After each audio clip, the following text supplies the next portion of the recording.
Thank you and welcome to the show this morning.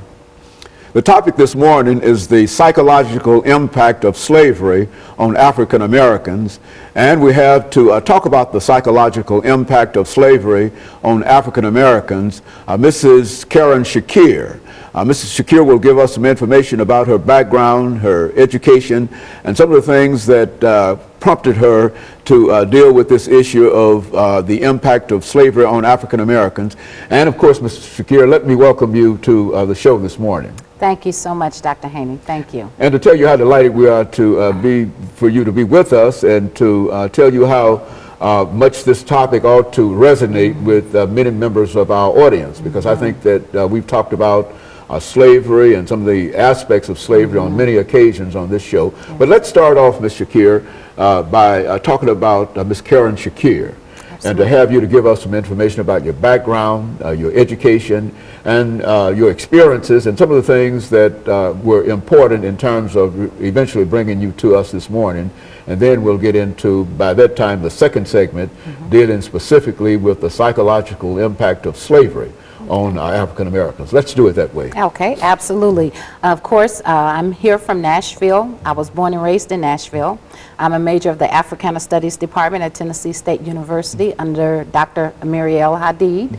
I'm a public school teacher, and I have my own school presently on Buchanan Street in North Nashville. And during the time that I was teaching in public school system, I would notice the activity between the male students and the female students, and there was a lot of negative activity that occurred, a lot of disrespect. So I often would ask the male students and the female students, how many of you come from single-family homes? And I would first let them know my background, and they would feel very comfortable in talking to me and opening up.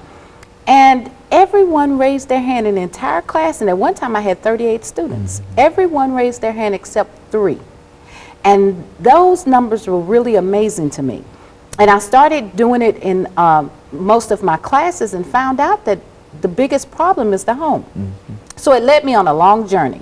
And my journey was to see where the dynamics of the African American family broke down, because something broke down somewhere.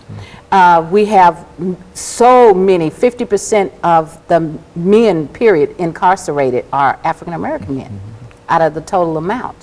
And then when I heard the statistic that 1 in every 3 boys will be in jail, it was just alarming to me.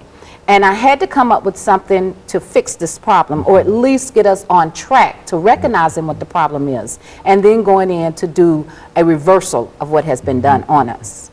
And that's where I am today in this particular project. I do workshops and seminars. And I'm so glad to be on your show because we have a real serious problem in our community. The family system has broken down, and if you take it back to the actual slave trade and doing that particular process, we had atrocities that were done to us that we have never psychologically repaired. And so that's creating a lot of dissatisfaction in our community. That's creating a lot of disunity. One of the things that I want to pinpoint and talk about, in 3 levels, I talk about the female, her role, the male's role, and then the family as a whole. And we have to understand that even though this was so many years ago, the impact is everlasting until something comes in and reverses it. There's a letter out, a great letter, it's a theory letter, but it's called the Willie Lynch letter.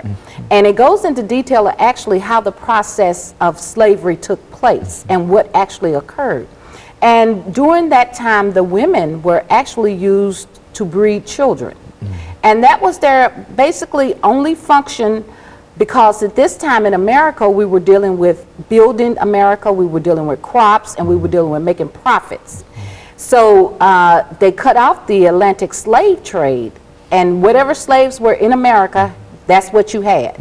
So this huge breeding process took place. It was even plantations where there was nothing going on but breeding. And women were brought in, no connection, no emotion whatsoever, and they was just used as steer basically to breed.